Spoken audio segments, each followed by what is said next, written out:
Irmãos, bom dia a todos. Hoje nós ficamos de completar dois versículos, né? Dois versículos do texto do dia da expiação. E com a graça de Deus concluir esse assunto, dia da expiação. E eu já quero, desde já, entregar aos irmãos a atividade do domingo que vem. Vale 5 pontos, tá? Isso aqui vale 5 pontos. Que essa aqui vai ser mais. Vai ser na média. Pode ser semana passada. Eu recomendo.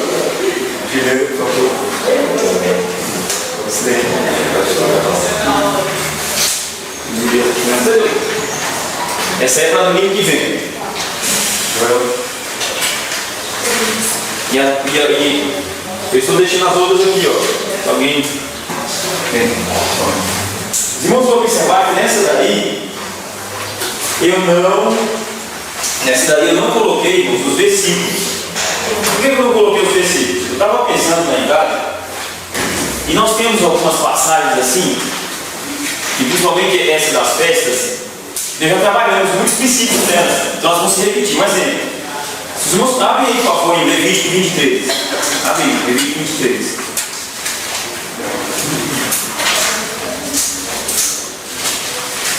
Aí pega aí o versículo 26 e o versículo 33.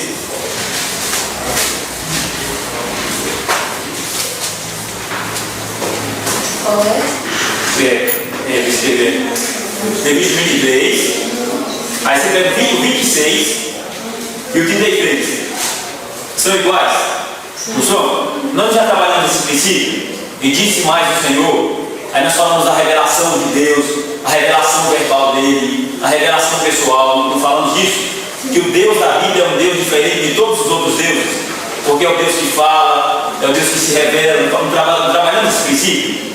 Então esse versículo precisa ser trabalhado nessa próxima folha aqui. Então, o que eu peço aos irmãos aí, quando os irmãos forem estudar, os irmãos com as suas esposas e as irmãs com seus esposos?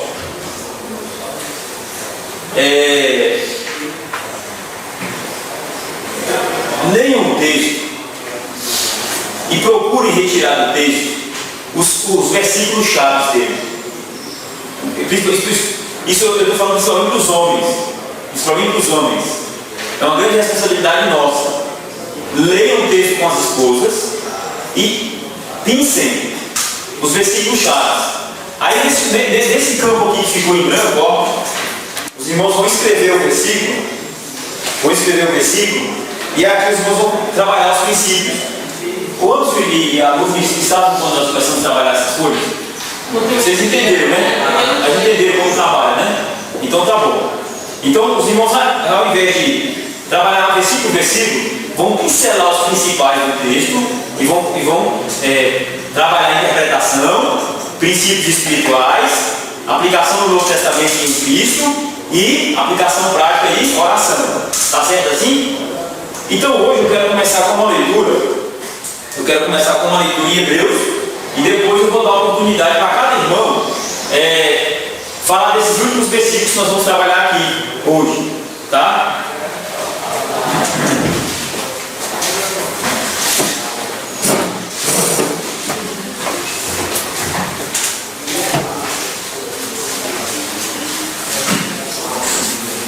O texto de Hebreus capítulo 13. Esse texto, tá? Os irmãos vão precisar de prancheta? Vão precisar de prancheta? Tem caneta?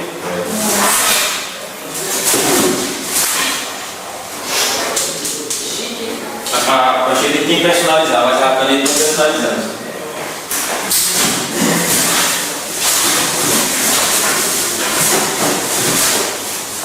Eu ia comprar de acrílico, mas aí a acrílico estava 4,60. Eu falei, vai quebrar a igreja desse jeito.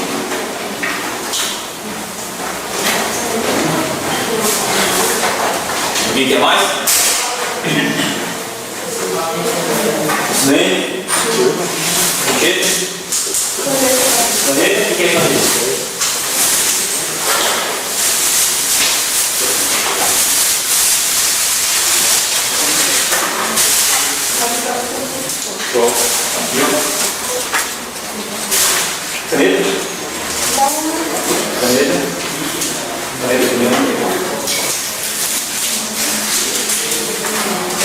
Veja aí que está identificado, né? Não? Tem mais a caneta? Tu tem? Tu quer caneta? Tu tem? Tá bom. Pega ali. Isso aí é pra casa. Aí é presente. Assim, peraí. Mas eu tenho outro aqui sobrando ainda. Peraí.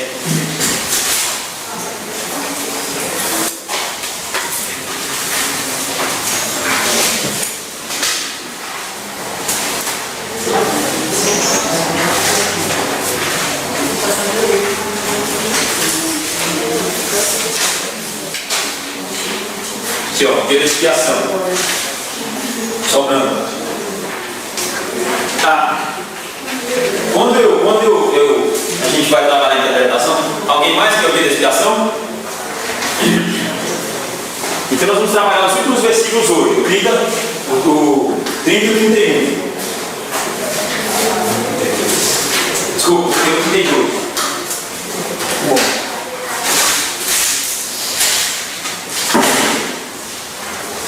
Vamos ver, então. Oi? Hebreus 13. Esse texto de Hebreus 13, os irmãos vão colocar aí nessa parte aqui, ó, que a gente relaciona com o Novo Testamento, ó. Então os irmãos já podem colocar aí, ó. Não tem, ó, incluir referências e textos com os mesmos temas e assuntos. Nesse primeiro quadradinho aqui, ó, os irmãos já podem colocar aí Hebreus 13, do 7 ao 17. Estão entendendo como é que funciona? Então todo o texto na Bíblia que os irmãos lerem, que os irmãos lembrarem, porque o Espírito Santo nos faz lembrar de textos. Quando a gente está estudando a Bíblia, o Espírito Santo nos faz lembrar de textos que nós já estudamos, que nós já ouvimos pregações sobre ele. E quando a gente lembra assim, a gente vem e anota aqui, ó. Pode anotar aqui. Então os irmãos vão anotar bem aqui, ó. Hebreus 13.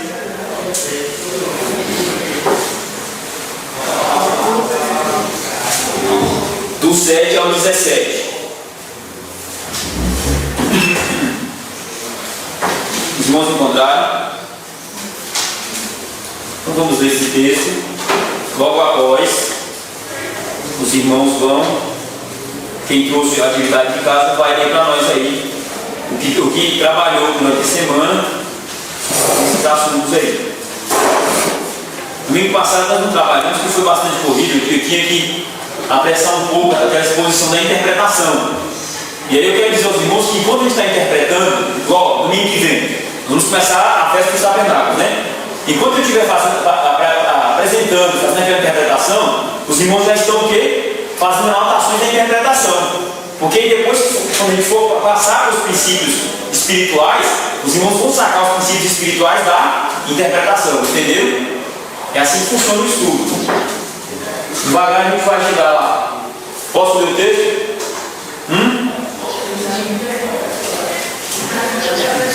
Aí os irmãos vão ouvir o texto e vão ver se ele tem alguma coisa a ver com o dia da expiação. Tá bom? Então diz assim: lembrai-vos dos vossos dias, os quais vos pregaram a palavra de Deus, e considerando atentamente o fim da sua vida, imitai a fé que tiveram. Jesus Cristo ontem e hoje é o mesmo e o será para sempre. Não vos deixeis de envolver com doutrinas várias e estranhas, porquanto que vale é estar no coração confirmado com graça e não com alimentos, pois nunca tiveram proveito os que com isso se preocuparam. Possuímos um altar do qual não tem direito de comer os que ministram no tabernáculo. Presta bem atenção nisso, no tabernáculo. Pois aqueles animais cujo sangue é trazido para dentro do Santo dos Santos, pelo sumo sacerdote, como oblação pelo pecado, tem o corpo queimado fora do acampamento. Guarda essa expressão, fora do acampamento. Por isso, foi também Jesus, para santificar o povo, pelo seu próprio sangue, sofreu fora da porta. Cristo sofreu fora da porta. Saiamos, pois, a ele fora do arraial, levando o seu vitupério. O que é vitupério? O que é vitupério? É isso mesmo, vocês estão certos. É o que eu antes? Vergonha, é vergonha. Mas não é uma vergonha qualquer não. É uma vergonha aterradora. É uma vergonha humilhante. É uma vergonha cruel, é uma vergonha massacrante. Essa vergonha aqui é uma vergonha, não é aquela vergonha que você sofre quando você é pego fazendo algo errado. É aquela vergonha que você passa sabendo que você não está errado. Aqui está falando da vergonha de um justo. Ele vai passar aquela vergonha no lugar de pessoas que deviam estar passando por aquela vergonha. É a vergonha de um injustiçado. Essa vergonha aqui é muito mais atroz, porque ela é uma vergonha humilhante. Ela é uma vergonha aterradora. Entende? Foi a vergonha de Cristo no Calvário.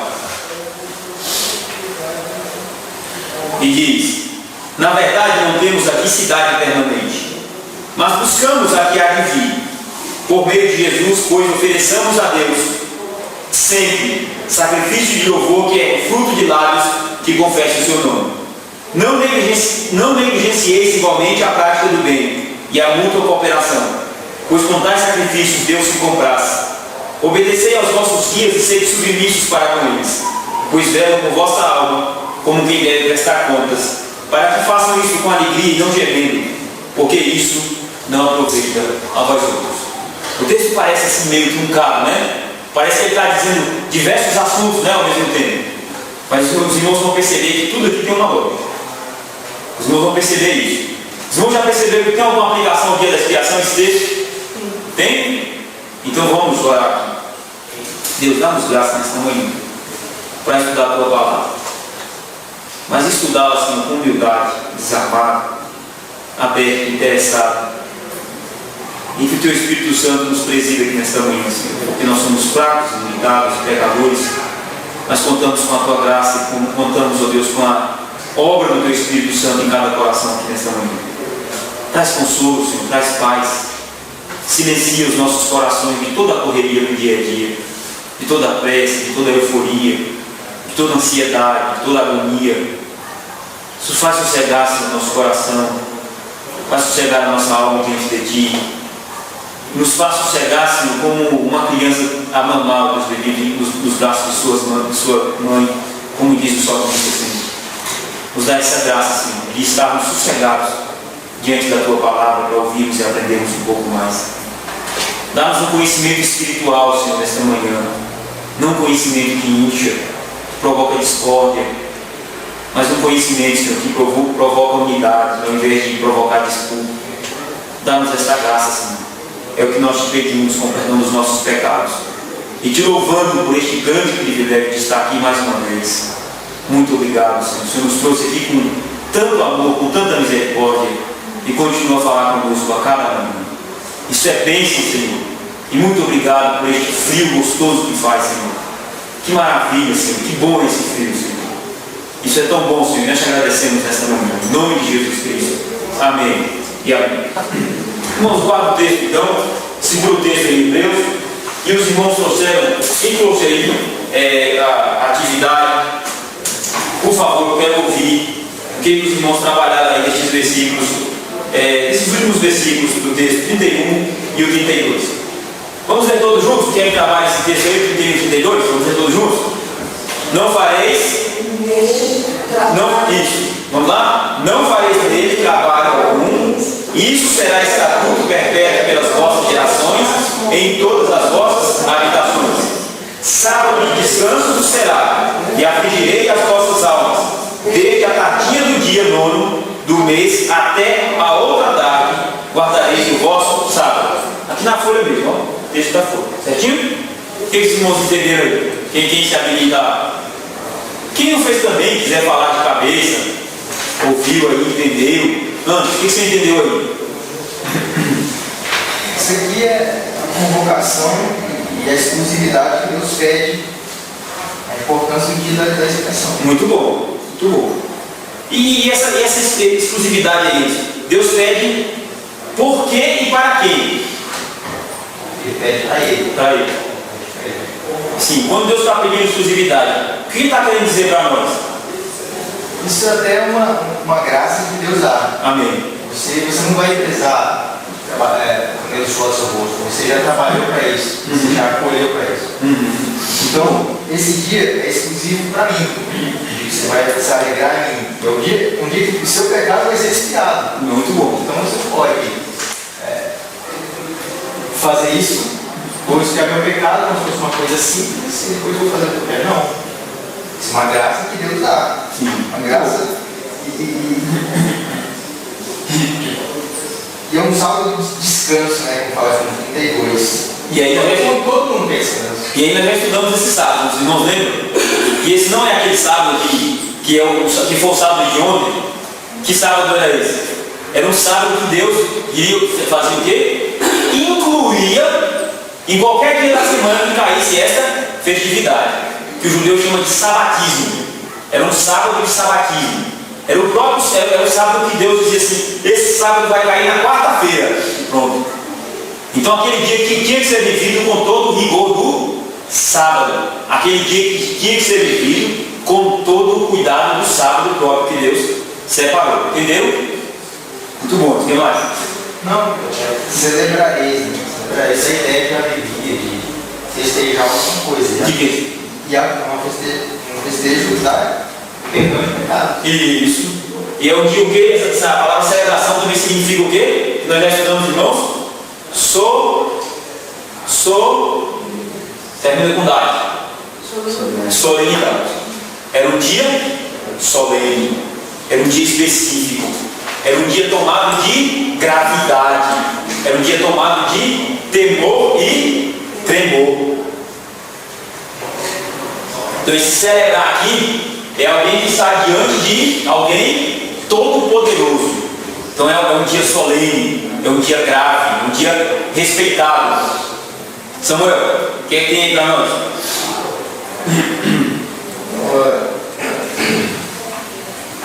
Isso, a interpretação é a dedicação exclusiva e isso é não deixar que outras atividades concorram como foi estabelecido. Certo. Então, mas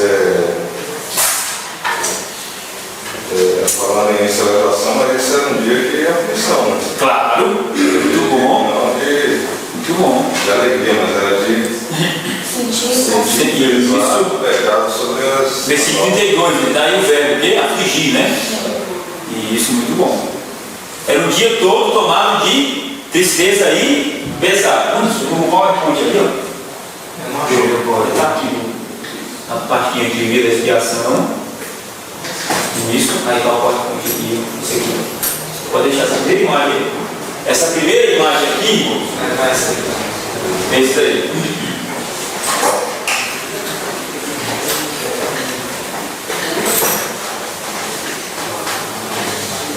Não, eu vou usar mesmo, agora só usar mesmo.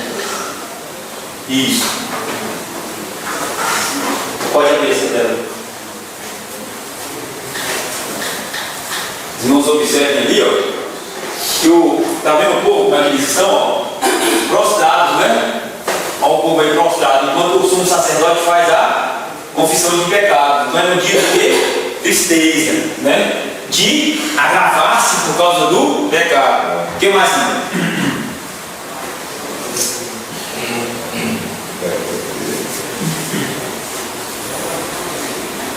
Somente isso?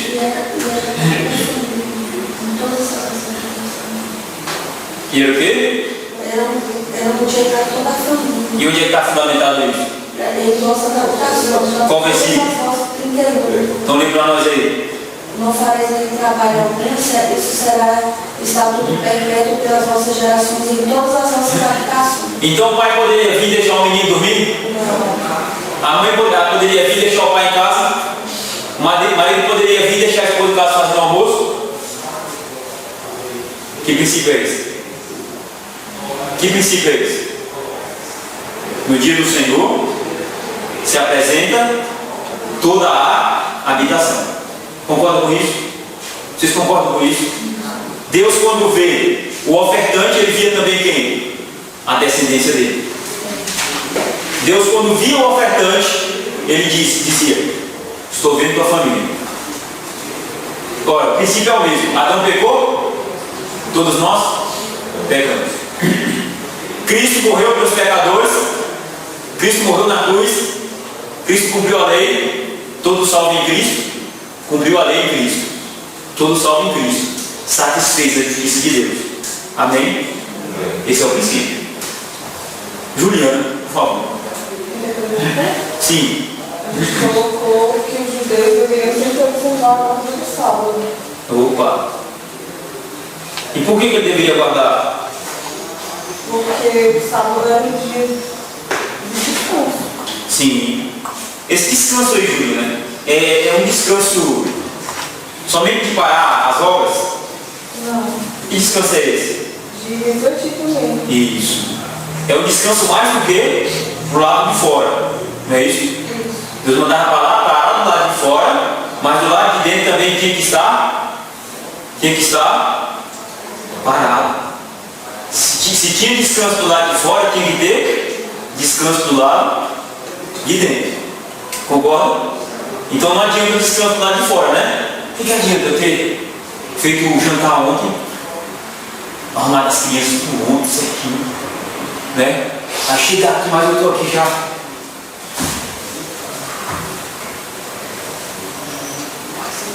Preocupado com o dia de amanhã. Descansou aqui dentro? Então não adianta o descanso de ontem, não é verdade? Você quebrou todo o descanso. Não teve preparação, né? Não teve preparação aqui dentro.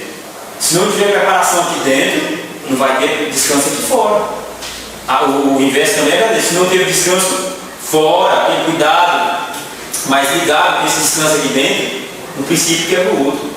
Entende isso? Então, irmãos, a gente tem que cuidar do coração bastante, irmão. Não adianta você ter que dormir ontem, desde a manhã, vendo um filme de ação, um filme de comédia, e não, tá bom, chegar. E aí o filme ainda dá na tua cabeça ainda, irmão. Foi dormir 3 horas da manhã. Entende? Parar a vida externa é fácil. Parar a vida externa é fácil, muito bom. Você parar o coração é difícil. Parar o coração é difícil. Requer o quê? Requer disciplina espiritual. Parar mesmo. Vamos parar aqui para ler a Bíblia, para orar, para cantar uns hinos. Não. Todo dia é isso. O coração vai acostumando, a alma vai acostumando. Chega um momento que você vai sentir falta desse momento na sua casa, na sua vida. É interessante isso, irmão. Muito interessante. Essa santa rotina da fé, essa santa rotina do cristão. O que mais, irmão? Só? Então tá bom, muito importante. Então tem que guardar bem isso, hein? Descanso de dentro e descanso de fora, tá? Lucilene? Mas eu, O que você lembra? com relação à observância do dia do Senhor, exige de nós seriedade e Sim. sinceridade de coração. E também me fez refletir com relação à preparação para o dia do Senhor. Sim.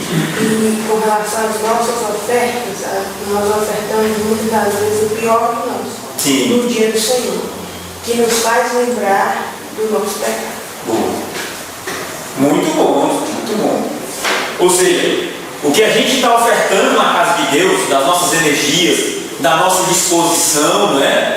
Da nossa vivacidade, né? A gente olha assim, às vezes a gente chega aqui, está um dia bonito, assim, ensolarado, né? Mas aqui dentro está chovendo, está nublado, está frio, está pesado de trazer. Isso já demonstra que o pecado tem o que? Nos atropelado.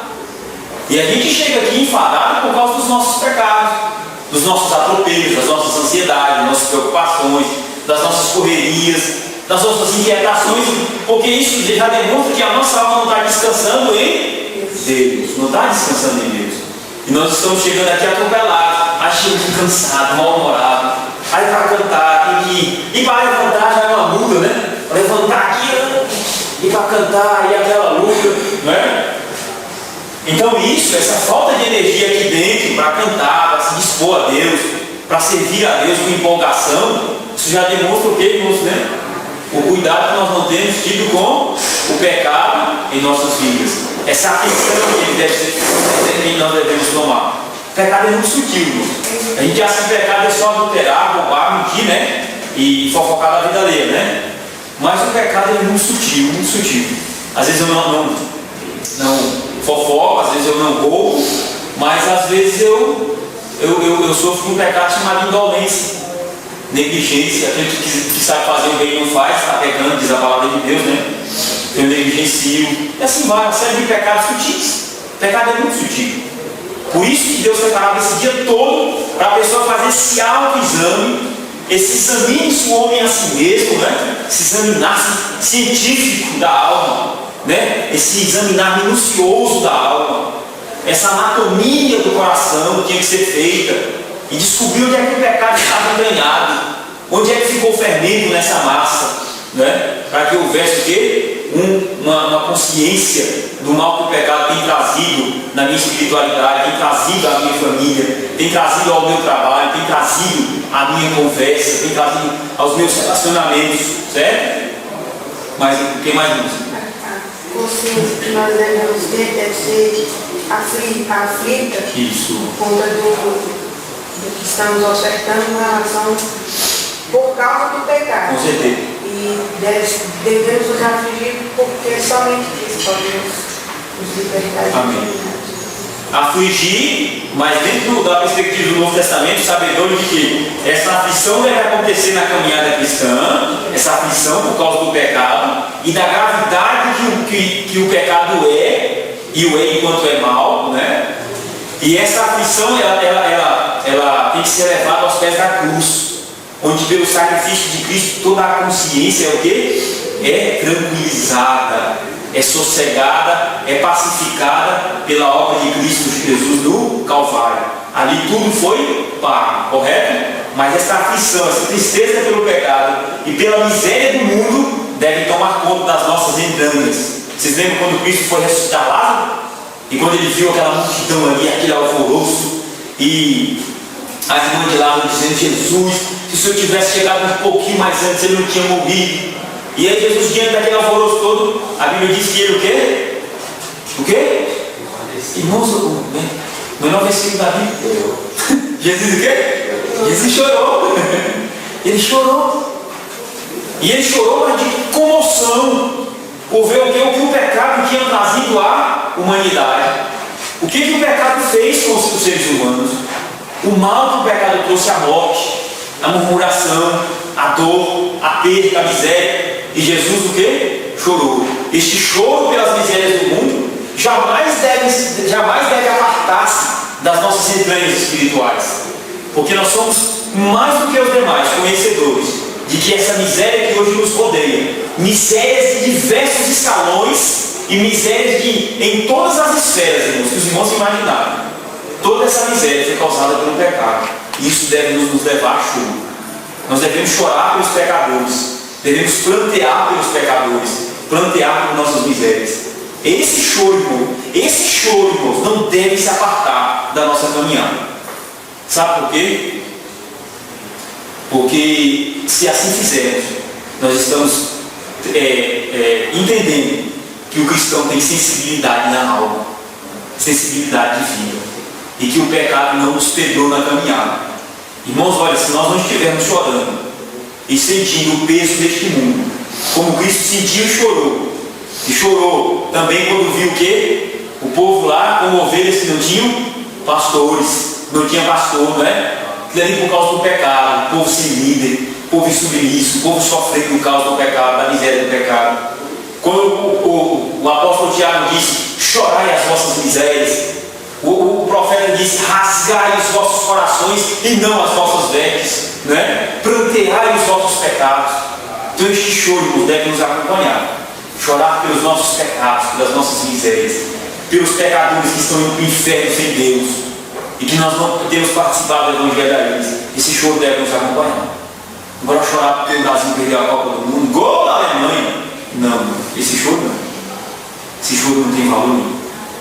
Chorar porque nós estamos passando uma crise por causa dessa corrupção aí, dessa roubalheira. Esse choro é válido também, mas desde que ele esteja enquadrado na perspectiva correta, sabe? Mas chorar porque eu bati meu carro, chorar porque eu perdi a minha calça da... Qual a marca boa aí? Da Zunga? Sei lá, não sei mais. Uma calça boa aí, né? Chorar porque o meu vestido foi rasgado por um gato, não sei quanto dia.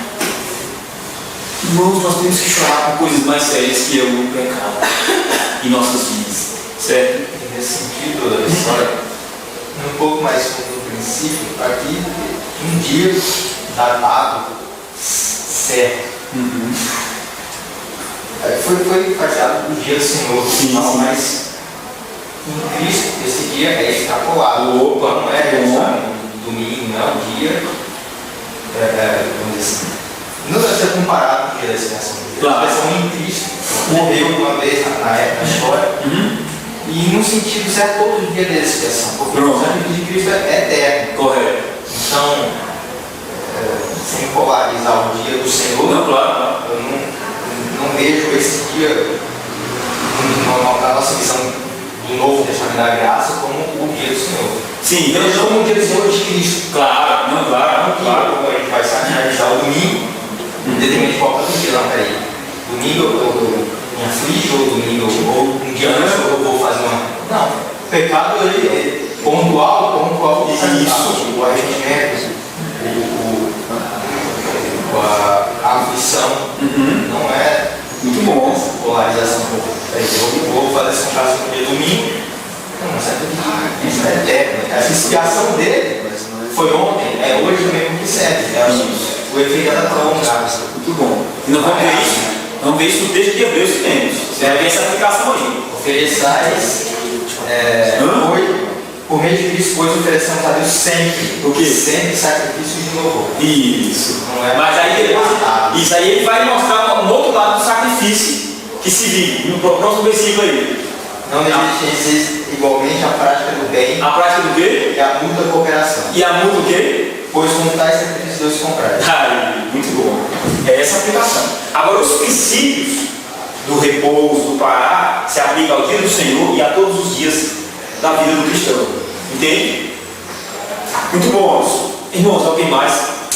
Alexandre, porta-voz aí do lado de Danúbia e do próximo brasileiro. Não vou fazer não. Aí fala igual os outros assim. Não, quer dizer, quem disser aí? Assina embaixo. Quem disser aí? Assina embaixo. Mas ó, domingo que vem tá me devendo, tá verdade, né? Irmãos, tem um princípio maravilhoso do tabernáculo. Não é uma festa de tabernáculo. Maravilhoso, maravilhoso. Os irmãos vão ficar encantados com esse princípio. Os irmãos vão ficar encantados com esse princípio. Tá certo assim? Alguém quer participar mais? Não? Então vamos para a nossa revisão aqui. Tá com o último lá, só para terminar esse tema. E aí eu quero passar para o texto de Hebreus. Pode passar? Pode passar? Tá bem? Aí, esses dois aí. Então tá aí. Já falei para vocês. A Maria que pôs essa foto aqui já. Esses pontinhos aqui não é net não, viu? Não é net não. Não sei se os irmãos conseguem visualizar essa foto. É um pregador, tá vendo? Um pregador ali, ó, em pé, e os irmãos aí, ó, olha o tanto aí, ouvindo a pregação da palavra de Deus. Percebe que eles estão a céu aberto? Essa foto aí, ela se remete a dois lugares. Ou quando os irmãos foram expulsos das igrejas oficiais da Inglaterra, tá? E eles tiveram que cultuar a Deus ao ar livre, só que o ar livre lá não era o sol de Copacabana, tá? Era frio mesmo, uma época de inverno.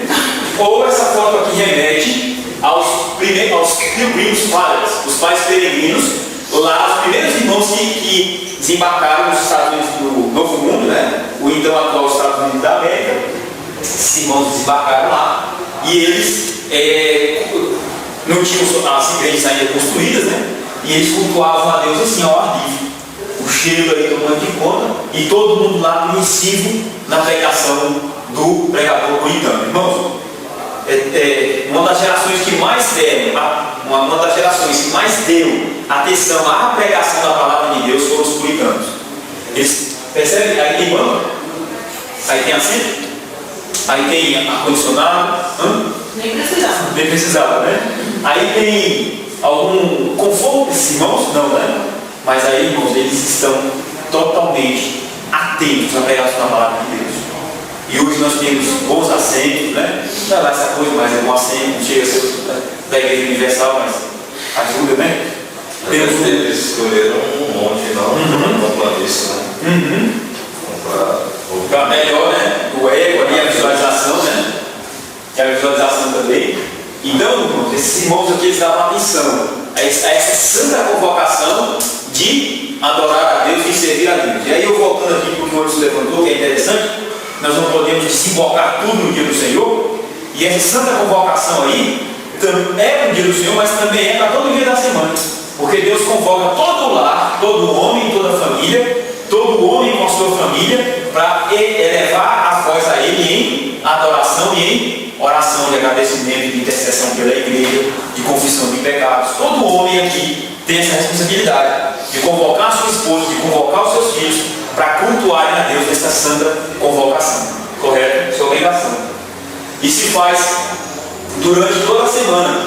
E o domingo é apenas uma consequência do que tem acontecido durante a semana. Então, nos versículos de número 31 e 32, Joel, lê para nós esses dois versículos, voz alta. 31 e 32. Tu ainda está? Natália, né? Qual versículo? Do capítulo 23 de Levítico. Nós estamos estudando Levítico. Achou, Joel? Peraí. 31? E 32, lê aí. Não fareis nele trabalho algum, Sim. isso será estatuto perpétuo pelas vossas gerações em todas as vossas habitações. Correto. Sábado de descanso vos será, e afligireis as vossas almas, desde a tardia do dia 9 do mês até a outra tarde, guardareis o vosso sábado. Então o dia da expiação era no 10º dia. Mas Deus dizia que na tardezinha do dia 9 já tinha que começar essa aflição, de pesar, essa solenidade, preparando-se já para o 10º dia. Vamos ver então aqui esses dois versículos de explicação. Deus, vamos lá? Deus reforça o seu desejo pelo descanso solene e pelo dia que Ele separou para que haja profunda tristeza, dor, lamento, contrição e arrependimento pelo pecado. Sábado, versículo 32. Sábado de descanso solene. Não é aqui o dia que coincidíssimo o dia da expiação, ele seria sábado para o povo, como Deus assentou, um feriado sagrado como o sábado. Pode passar. Que princípio, vamos ver juntos? Que princípios estão presentes no dia da expiação? Primeiro, santa convocação, vamos ver? Santa convocação. Deus é quem chama o seu povo para a oração. O culto a Deus não é o que é, ou a data que determina, ou o tempo que sobra para a oração.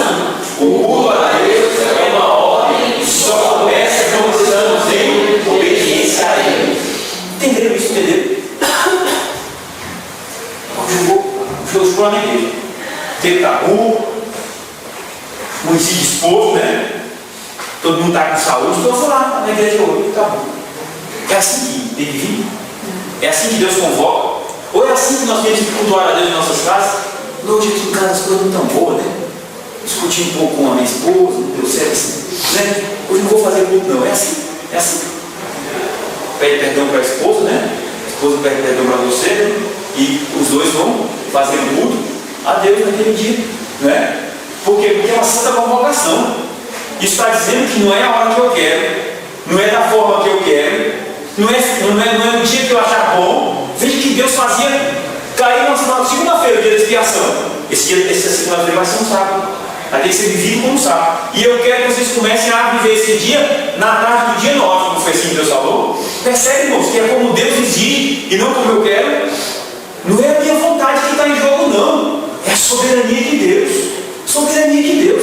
Irmãos, nós somos tão medíocres nisso que eu entro às 7 horas no trabalho. 6h35, 6h40 eu estou lá.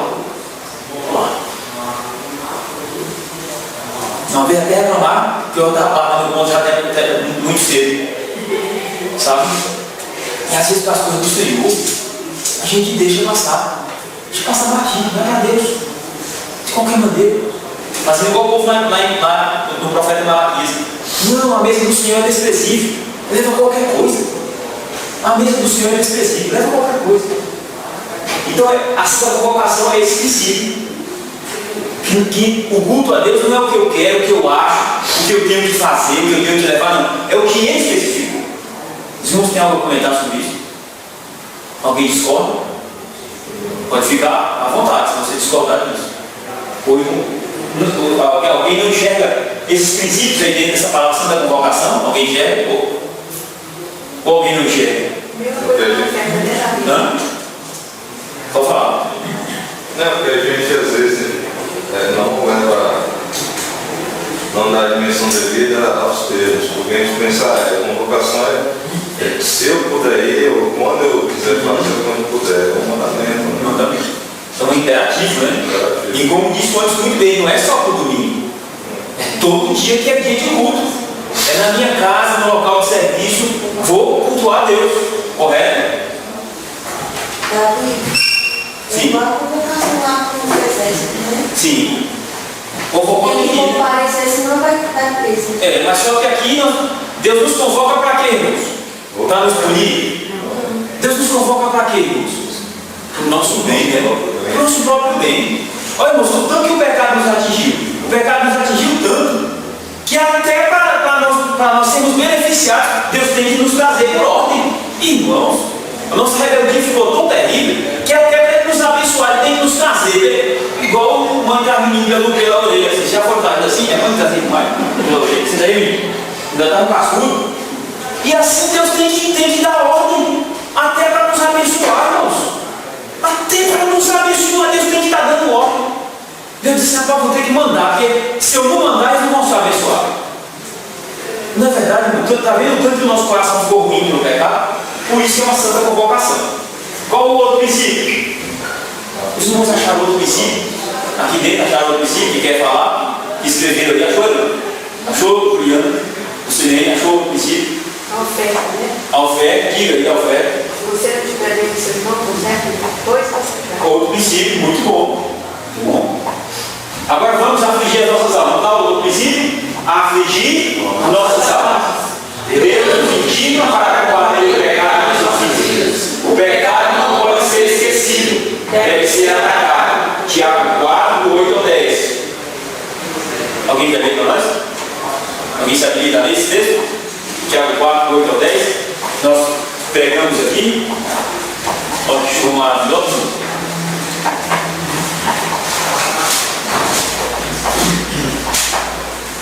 Chegai-vos a Deus, e Ele se chegará a vós, a vós outros. Purificai as mãos, pecadores, e vós que sois diante do outro. Limpai o coração, afligi-vos, lamentai e chorai.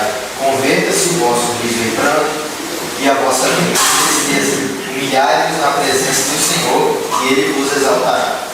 Então o que é esse humilhar-se aí, o que é esse? No final ele diz assim: humilhai-vos, pois, diante do Senhor, e Ele vos exaltará. Se reduzir a Mas isso. Mas como é que é essa humilhação aí que ele está dizendo? Ele já explicou tudo essa humilhação. se afligir, lamentar, chorar. Por causa do quê? Por causa do pecado. Então o que quer dizer aqui para nós, irmão? Às vezes você está dizendo assim, não, mas eu não sou orgulhoso. Né? Não, eu não sou soberbo. De forma alguma, eu sou uma pessoa humilde, né? Todo mundo gosta de mim, eu gosto de todo mundo, né? Então eu sou uma pessoa humilde. Mas eu quero te fazer uma pergunta. Quantas vezes nessa semana você reconheceu que pecou e pediu perdão a Deus?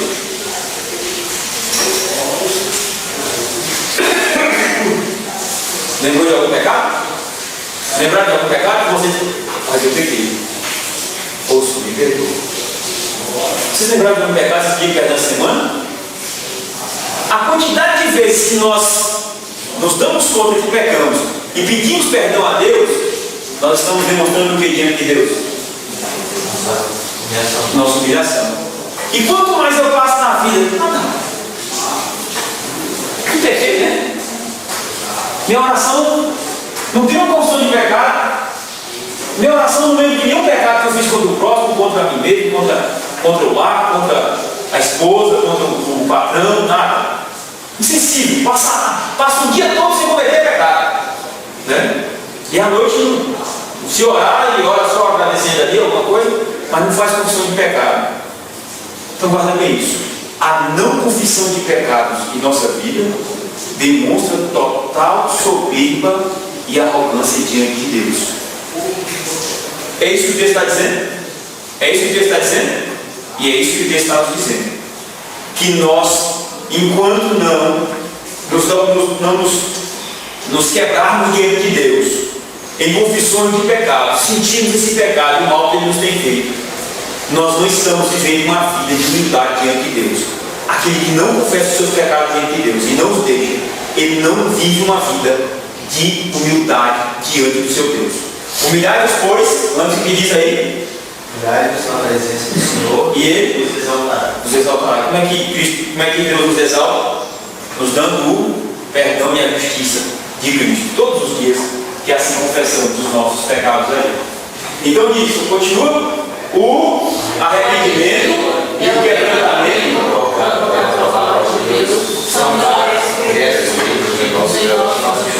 Todos juntos.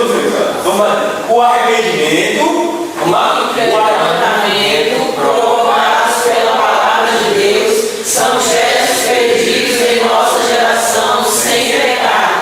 Nossas gerações de igrejas de pecadores batizados, sem sentimento verdadeiro de culpa pelo pecado. Alexandre, Tito 3:5, por favor, lê para nós. Vocês perceberam que a nossa geração é uma geração sem pecado? Ninguém peca mais? Não, eu fiz isso porque eu estava endividado. Não, eu fiz isso porque eu fui demitido. Não, eu fiz isso porque a minha esposa discutiu comigo. Ninguém assume a culpa. E nós estamos vivendo dias que as igrejas estão batizando pessoas que não demonstram um procedimento, uma atitude de arrependimento pelo pecado. Por isso que nós colocamos nessa expressão ali, pecadores batizados. O que tem de pecador batizado, que nunca se arrependeu um dia por um pecado que ele cometeu, é uma geração orgulhosa, uma geração que não se dá conta do pecado, e é uma geração que perdeu esse gesto do arrependimento e do quebrantamento pelo pecado. Tito 3:5. Inclusive, essa questão da culpa me do Éden, né? Quando Adão colocou a culpa em Eva, né? Isso, verdade.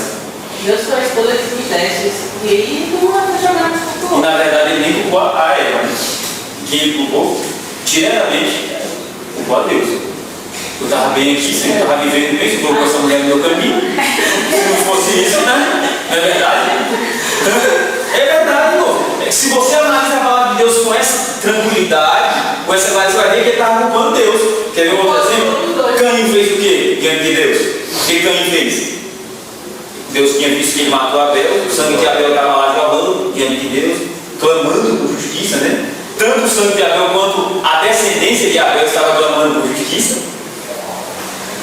Caim, cadê teu irmão Abel? Quem foi que Caim falou? Foi? Por acaso sou eu bem, irmão.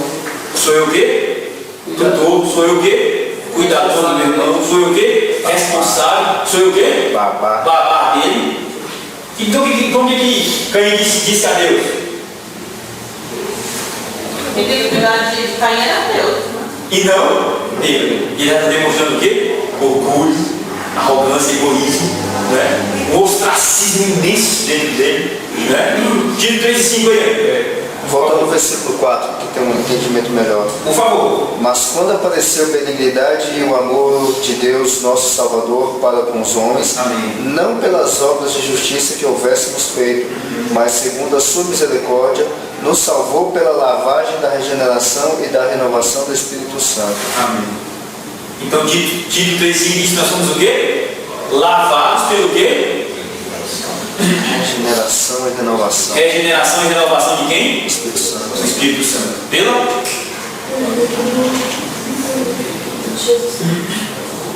Palavra. O texto está dizendo? Segundo a sua misericórdia. Segundo a sua misericórdia. Então, irmãos, perceba. A caminhada da igreja deve ser uma caminhada marcada pelo arrependimento, pela luta contra o pecado, pelo chorar as misérias do pecado e por uma vida de humildade diante de Deus, que é uma confissão sincera, com o coração quebrantado. Isaías 1, do 11 ao 15. Pode ler. Não, Todinho? Ah, sim, pode ler. Que me serve a minha multidão de bons sacrifícios, diz o Senhor. Estou farto dos holocaustos de carneiro e da gordura de animais cepados, e não me agrada o sangue de novilhos, nem de cordeiro, nem de bodes. Quando vindes para comparecer perante mim, quem requereu de vós isso? De que viesse pisar os meus atos? Não continueis a trazer ofertas vãs, o incenso para a minha abominação e as boas novas, os sábados e as convocações de assembleias. Não posso suportar a iniquidade e o ajuntamento solene. As vossas boas novas e as vossas festas fixas, a minha alma as aborrece. Já me são pesadas e estou cansado de as sofrer. Sim. Quando estendeis as vossas mãos, escondereis de vós os meus olhos, e ainda que multipliqueis as vossas orações, não as ouvireis, porque as vossas mãos estão cheias de sangue. Porque as nossas mãos. Estão cheias de sangue. E o que significa esse sangue aí? Pecado. Violência. Violência. Isso significa pecado, porque todo pecado é um ato de violência. Quer combater a violência? Quer combater a violência? Combate o pecado. Não existe combate à violência se o pecado não for combatido. Essa expressão no Antigo Testamento, mãos cheias de sangue, é violência contra o próximo, principalmente. Violência contra o próximo. Injustiça. Bem, por favor. Afligir, vamos lá? Significa entristecer-se. Neste contexto do dia da expiação, é entristecer-se pelo pecado, parar e refletir o mal que o pecado tem provocado em nossas vidas e humanidade. Entender que somos culpados e responsáveis pelo pecado em nossas vidas e mais que isso. Esse dia da expiação serve para dizer que nós somos responsáveis pelo pecado em nossas vidas. Somos responsáveis pelo pecado na criação. Somos responsáveis pelo pecado em nosso lar. Deus nos responsabiliza. Por isso que esse dia é um dia de Deus nos chamar a atenção pelo pecado. O pecado não é o do outro, o pecado é o meu. Tira a trave do teu olho. Não é isso que diz? Antes de tirar o cisco do olho do teu irmão, Ele está dizendo, cuida do teu pecado. É como disse um amigo nosso, não sei se Elane, Samuel e Joel vão lembrar. Cuida da tua vidinha, que está muito para falar. Tinha um amigo nosso que dizia assim, a gente brincava com ele, vai cuidar da sua vidinha que está muito para falar. E assim, irmãos, Deus está nos chamando para cuidar da nossa vidinha. Está muito mal falado. Está muito mal falado. Vamos cuidar da nossa vidinha, tá? E cuidar da nossa vidinha em que sentido? Tem até uma brincadeira que diz que quem quer cuidar de muita vida tem que criar gato, né? E gato tem 7 vidas, né? Mas eu quero dizer o seguinte: nós temos, irmãos, que deixar de apontar o pecado no outro e tratar o pecado em nossa vida. Esse dia aqui da expiação era um dia que Deus chamava o pecador pessoalmente, Davi, Samuel, Joel, todo mundo pessoalmente, para tratar o seu próprio pecado, não o pecado do seu vizinho, não o pecado do seu amigo, não, o seu próprio pecado. Vem cá, você vai olhar para os seus próprios pecados, você vai confrontar a sua própria natureza pecaminosa e você vai pedir arrependimento sincero a Deus. Isso é que Deus está nos chamando, esse afligir-se. Agora o meu próximo aqui, alguém quer comentar sobre isso? Deus faz isso com Caim também, né? Faz isso com Caim também. Mal de as portas. E cabe aqui, dominá-lo, né? Evitá-lo. Vamos aqui? Por causa dos nossos pecados. A santidade e a justiça de Deus reclamou o sangue e a vida de seu próprio Filho Jesus Cristo no Calvário. Isso é motivo suficiente para nos manter contrastados por causa do pecado. Manda-no. Que entendeste desse princípio?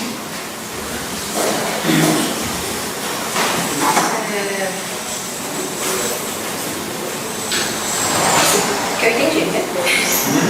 Levando para o sacrifício de Cristo, que Ele morreu e padeceu pelos nossos pecados. Então, isso já é um motivo mais do que suficiente para que venhamos todos os dias nos arrependermos e procurar andar de acordo com a vontade de Deus. Muito bom.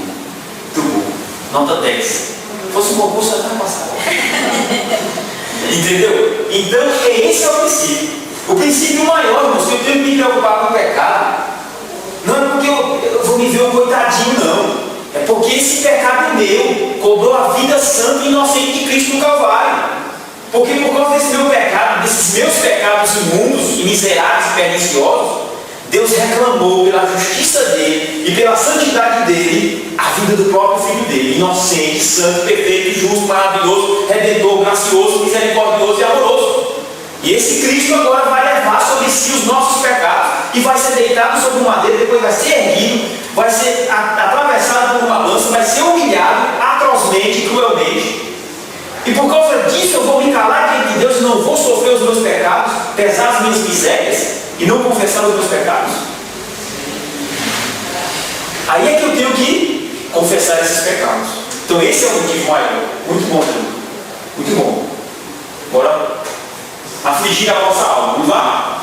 A tristeza também tem espaço na espiritualidade cristã.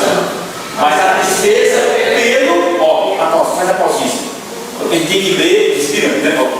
A tristeza também tem espaço na espiritualidade cristã. Mas a tristeza pelo e contra o pecado. Vamos lá? Mas a tristeza pelo e contra o pecado. Por isso somos ordenados a nos afligir. Evangelho que não carregar a contrição pelo pecado converteu-se em autoajuda. Para que serve? Porque a tristeza, segundo Deus, opera arrependimento para a salvação, da qual ninguém se arrepende, mas a tristeza do mundo opera a morte. Entendeu, irmão? Esse negócio de evangelho é só alegria. Vem para cá que os seus sofrimentos vão acabar. Vem para cá que aqui, ó, todo o plano será enxugado. Eu não vi promessa nenhuma para essa vida terrena aqui de nós termos os nossos olhos enxugados aqui. Só lá, aquele grande dia. Muito pelo contrário. Nós vamos ter o quê? Que chorar. Aquele que o quê? Leva consigo os seus molhos, gemendo e chorando. O quê? Trará consigo os seus molhos, seus feixes de frutos, né? Caminhada cristã, caminhada regada toda. É choro pelos irmãos que partiram, choro pelos nossos pecados, choro pelos nossos pecados que destroem a comunhão na igreja, choro pelos nossos pecados que atrapalham, que dão trabalho aos nossos líderes espirituais, e assim vai. Então, irmãos, a gente não pode conceber o Evangelho como uma alegria pela alegria. Dentro do Evangelho tem lugar para o choro. Mas é esse choro da aflição do pecado, esse choro do arrependimento verdadeiro, esse choro que traz de fato o que o coração está sentindo por causa do pecado, sentir as misérias, né? Chorai as vossas misérias, como disse o apóstolo Tiago, chorai as vossas misérias, converta-se o vosso quê? Converta-se o vosso riso em pranto, converta-se o vosso riso em pranto. Esse negócio de evangelho é só gargalhada, esse evangelho de gargalhada, esse evangelho de explosões de euforismo, isso não é evangelho. O evangelho é alegria, porque Cristo morreu por pecadores e nos garante a vida eterna, Mas essa caminhada cristã tem lugar para o choro, e o choro pelo pecado. Entende isso, irmão? Entende isso? São duas situações diferentes. Quando a pessoa, como você acabou de falar aqui, devemos chorar pela nossa tristeza, pelo nosso pecado. E outra coisa é você se vitimizar, né? Sim. Você se vitimizar por conta de alguma situação que levou a pecar, e aí encontra uma igreja e fala, não, isso acontece, vem pra cá, que aqui você... É desse tipo. A pessoa, Quando é que a pessoa vai chegar no arrependimento verdadeiro, né? Muito bom. Alguém tem algo a dizer? Alguém tem algo a dizer? Tem? Esse texto que nós já lemos, não lemos? Lemos esse texto também, lembra? Nós lemos esse texto, Joel? E aí, alguém lê para nós aí, Lúvio, por favor, 2 Coríntios 7:10.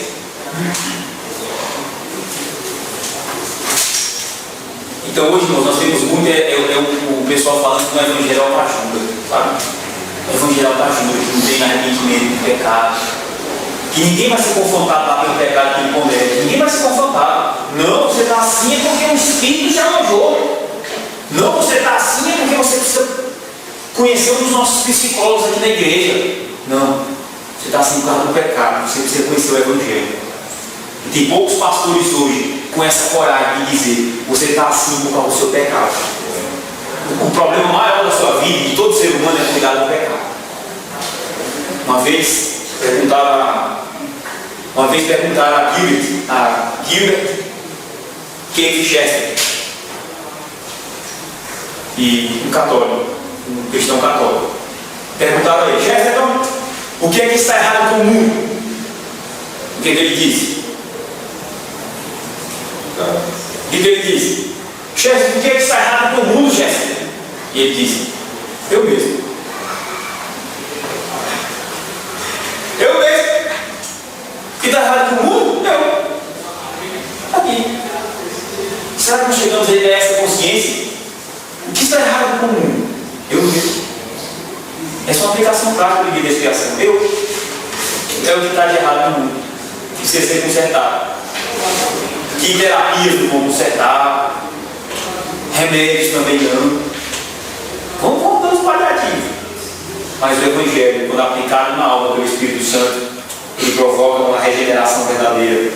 Que traz o homem o quê? Reabilitado de volta a Deus, de volta a si mesmo, de volta à sua família, aos seus relacionamentos e de volta à criação.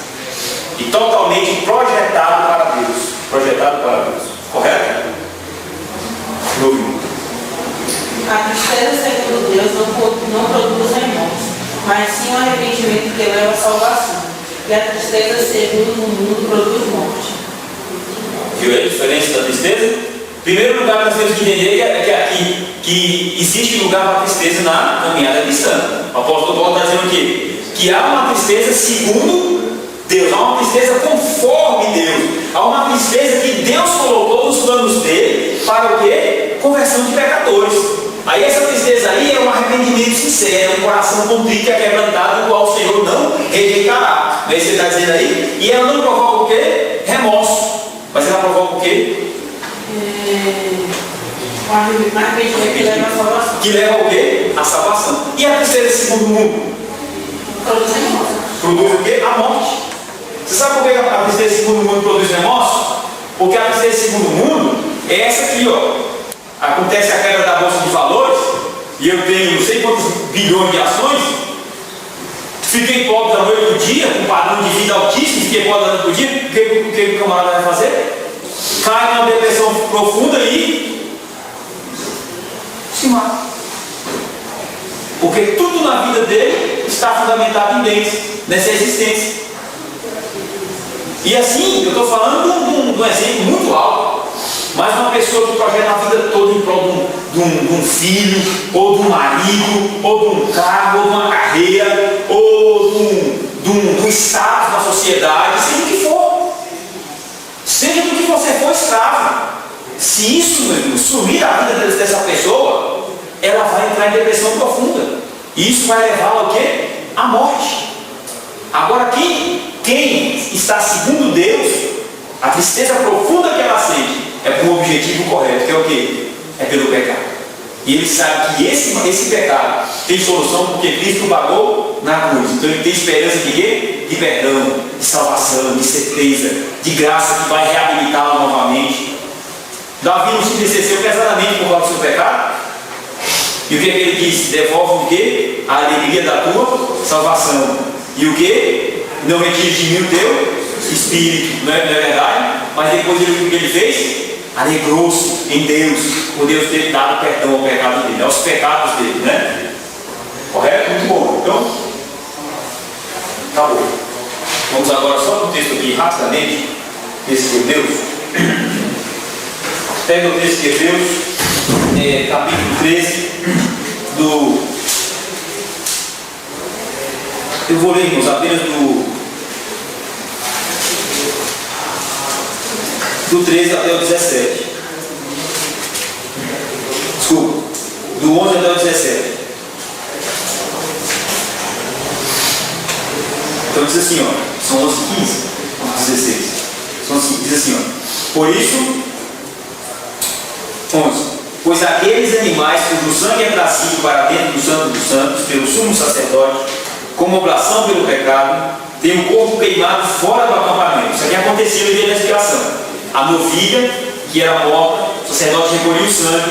O bode, que era morto também, o sacerdote recolhia o sangue. Esses dois animais eram queimados fora do arraial de Israel, fora do lugar onde eles estavam acampados. Quando se estabeleceram na cidade, fora de Jerusalém, queimava-se esses animais. E quem ia queimar esses animais lá? Para entrar na cidade, para entrar no arraial, tinha que tomar banho, tinha que lavar as roupas e tomar um banho mesmo daquele bem limpinho, para ser recebido novamente na congregação.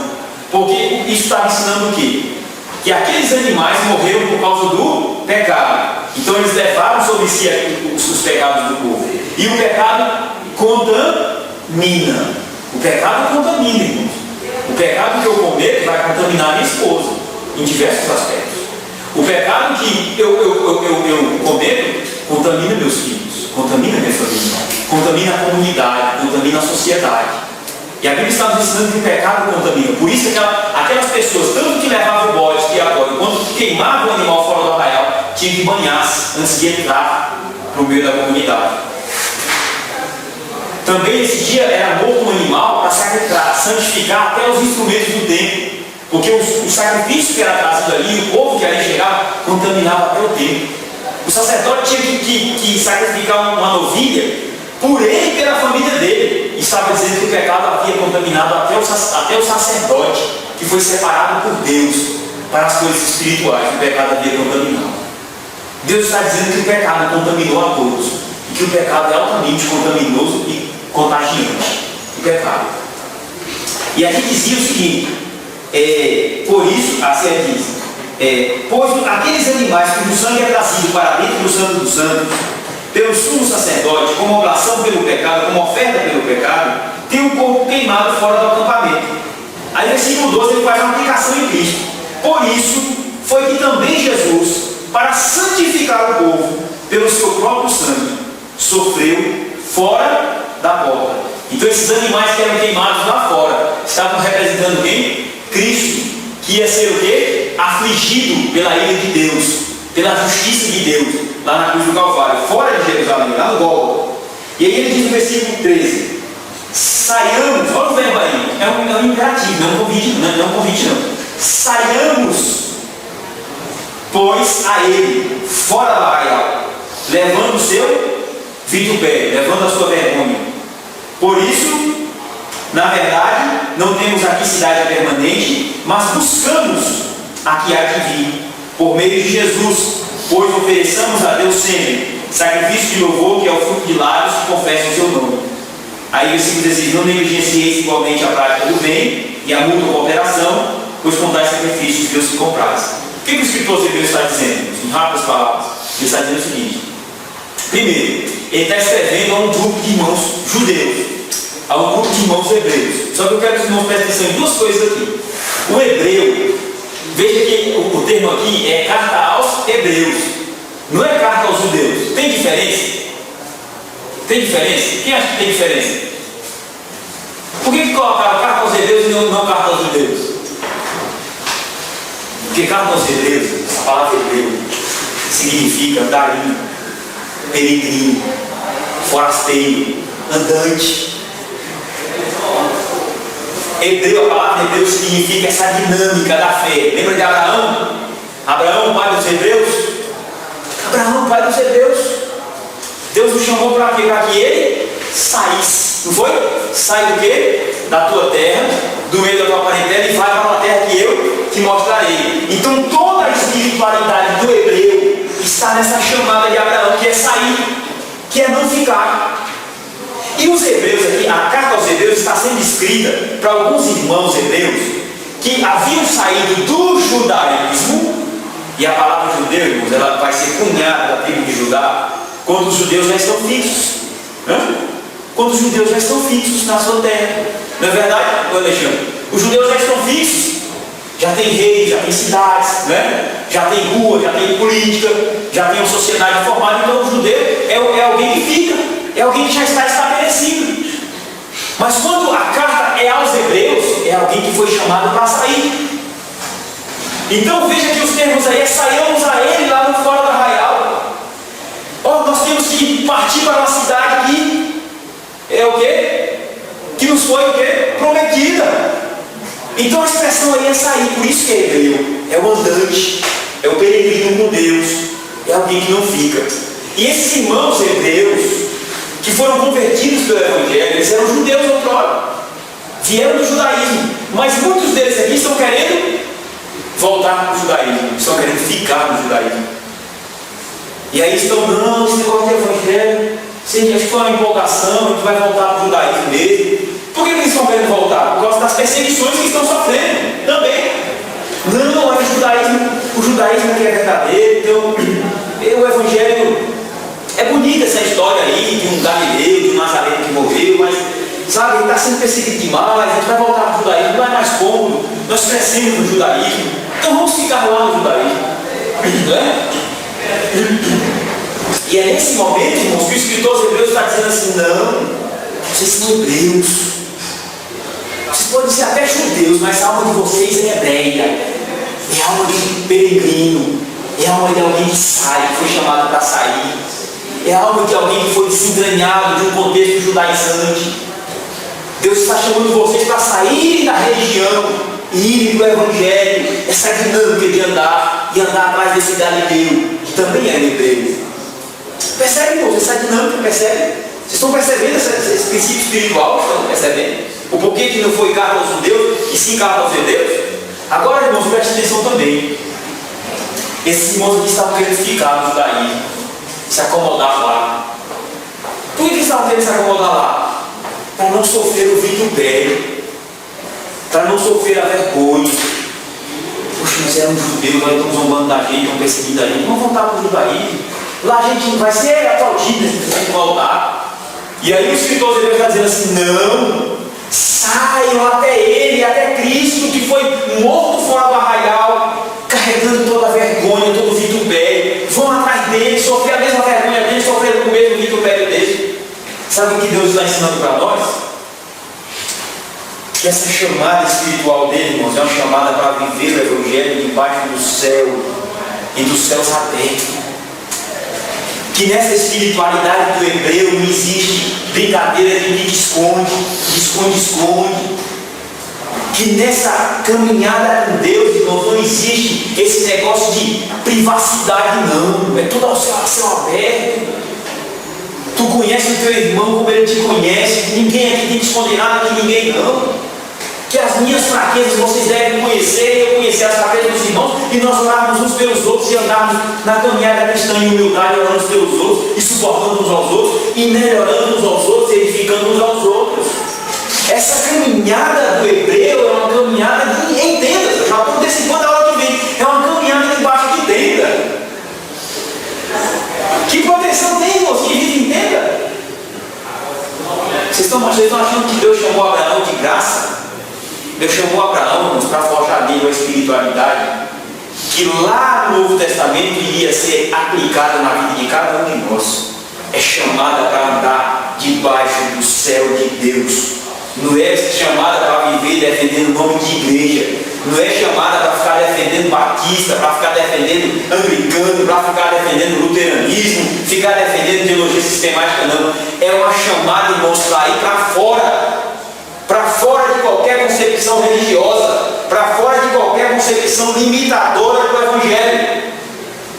Se essa igreja aqui, irmãos, se essa igreja aqui um dia ela vier a tornar-se uma igreja, irmãos, fechada dentro de um corpo religioso, Deus continua nos chamar para fora. Guarda bem isso para vocês.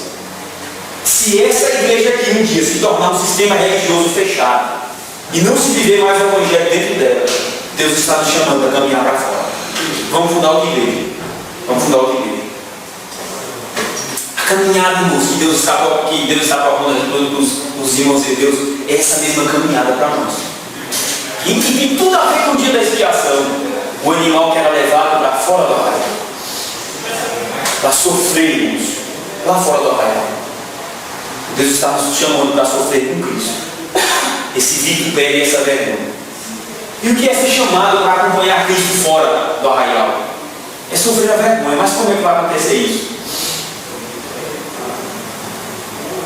No teu local de serviço tem um grupo lá que eles conseguem fazer um tramito lá para o imposto de renda vir maior. E tu vai dizer o quê? Vou nessa não. Não é porque eu sou santo, não. Porque eu sei que sei transgredir a palavra de Deus. Aí vão zombar de você. Mas todo mundo faz. O governo está detonando todo mundo, nós não vamos tirar nosso dinheiro. Vou não. Você vai sofrer a vergonha por causa disso. Você vai sofrer a vergonha por manter um namoro sadio. Você vai sofrer a vergonha por manter um casamento limpar. Você vai sofrer a vergonha por tentar e lutar por viver o Evangelho e combater o pecado na tua vida. Você vai sofrer essa vergonha de Cristo. Vai sofrer essa vergonha de Cristo. uma outra verdade que eu tenho que correr aqui, que a gente tira desse texto aqui, quando o escritor diz assim, saiamos, pois, a ele fora do arraial, levando o seu vitupério, é a identificação com Cristo. Quem luta contra o pecado, irmãos, que é esse chamado dia da expiação, essa luta contra o pecado, se identifica com Cristo. E nós nos identificando com Cristo, nós vamos ser perseguidos mesmos, zombados, vamos sofrer perdas, mas vale a pena sofrer essas perdas. Sabe por que vale a pena sofrer essas perdas? Porque na verdade, versículo 14, vamos lá? Na verdade, vamos lá todos juntos? Na verdade, não temos aqui cidade permanente, mas buscamos aqui a de vir. Irmãos, não ter cidade permanente é caminhar de peregrino. Não é? Peregrino tem cidade? Tem não. Está andando, está passando. É andarinho. É o andarinho da fé. É o John Bunyan escrevendo o Peregrino. Lembra do Peregrino do John Bunyan? Mas veja, irmãos, Deus nos chama para viver uma espiritualidade no mundo e no meio do mundo, a céus abertos. Não para viver somente essa espiritualidade aqui do dia da igreja, do dia do Senhor, mas para viver a espiritualidade, mas é no dia a dia. E Deus nos chama para viver o vitupério de Cristo dentro da família, o vitupério de Cristo no restaurante, o vitupério de Cristo no local de trabalho, o vitupério de Cristo no trânsito, o vitupério de Cristo em todas as áreas da vida, a céus abertos. Essa é a verdade do Evangelho. Só que quando Ele nos chama para viver este Evangelho, este chamado do hebreu, em meio a essa sociedade, Ele está nos chamando a um desprendimento total. Quem caminha como um hebreu, quem segue a Cristo para fora do arraial, já está dizendo: eu não tenho raiz na religião, eu não tenho raiz em nenhum sisteminha religioso, eu perdi as minhas raízes todas deste mundo, e agora estou caminhando para o quê? Para uma nova cidade, para uma cidade, irmãos, de Cristo, que o arquiteto, que é Cristo, que é Deus, construiu para o seu povo. Então, primeiro. Segundo, nós sabemos onde vamos chegar. Nós não fomos desenraizados, mas sabemos onde vamos chegar. Nós vamos chegar na glória. É a glória que nos aguarda, irmãos. É a glória que aguarda todos aqueles que carregam o vitupério de Cristo. Quer receber glória naquele último dia? Carrega o vitupério de Cristo. Não haverá glória para aqueles que não carregaram o vitupério de Cristo. Não haverá glória, não haverá cidade eterna e gloriosa, e nem descanso eterno para aqueles que não caminharam seguindo a Cristo. Não haverá. Se você não saiu, você não pode chegar na cidade. Se você não saiu para seguir a Cristo, sofrendo o vitupério de Cristo, essa cidade não é sua, não te pertence. Só que também a Bíblia nos ensina que nós temos que ser tomados desse desprendimento.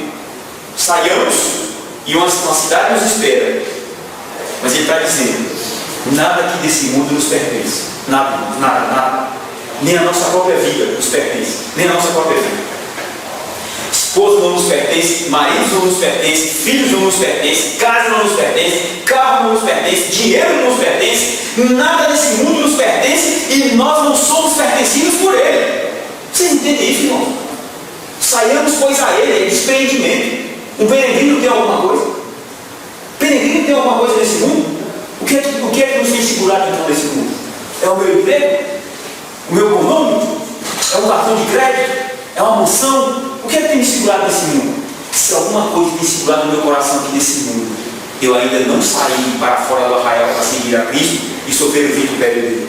E muito menos eu aguardo uma cidade que foi construída superior a todas as demais cidades deste mundo. Para finalizar, nessa saída para se identificar com Cristo tem confissão, e confissão do Evangelho. Deus nos chama para confessar o Evangelho todos os dias. Se nessa saída não houver confissão do Evangelho, é mera empolgação dessa luta. Se nessa saída para seguir a Cristo fora do arraial, para sofrer a vergonha dele, não houver confissão do Evangelho, confissão de boca e confissão de vida, viver o Evangelho dele debaixo dos olhos de todo mundo, debaixo de toda a criação, debaixo de todo o cosmos, debaixo de toda a sociedade. Se não houver confissão do Evangelho, tanto na boca, que provém do coração, confessar Cristo todos os dias, que você pertence a Ele, que Ele é o seu dono, que Ele é o seu Senhor, e que em todas as áreas da vida Ele é quem manda em você, e Ele é quem manda em você tudo quanto você deve fazer, Se não houver essa confissão, irmãos, então nós estamos sendo dominados por esse mundo. Cristo não é o nosso Senhor. Nós estamos querendo a fama e a glória do mundo e nós não estamos querendo sofrer a vergonha juntamente com Cristo. Então tem que haver confissão. Para finalizar, essa saída para se encontrar com Cristo fora do arraial, para sofrer a vergonha dele, tem que haver confissão, tem que haver desembaraço, tem que haver desprendimento. Mas sabe o que tem que haver também, irmãos? Olha só, 3 coisas. Ó, leia aí o versículo 16. Prática do bem e mútua cooperação, pois com tais sacrifícios Deus te compraz. Você saiu para seguir a Cristo, mas está dando um mau exemplo? Você não saiu. Para sair, para se encontrar com Cristo fora do arraial, tem que ter prática do bem. E tem que ter o quê? Cooperação. E significa o que cooperação mútua? Comunhão. Cooperação mútua significa comunhão. Comunhão com a igreja. Se você sair para seguir Cristo fora do arraial, você tem que ter comunhão com a igreja. Quem sai para seguir a Cristo, para sofrer a vergonha dele, se interessa pela comunhão com a igreja. Cooperação mútua, cuidar uns dos outros. E versículo 17, quem sai para seguir a Cristo, para sofrer a vergonha de Cristo, também tem sobre si um líder, tem um pastor, e zela por esse pastor. Versículo 17, obedecer aos vossos guias e sede submissos para com eles, pois velam por vossa alma, como quem deve prestar contas, para que façam isto com alegria e não tremendo, porque isso não aproveita a vós outros. Entenderam, irmão?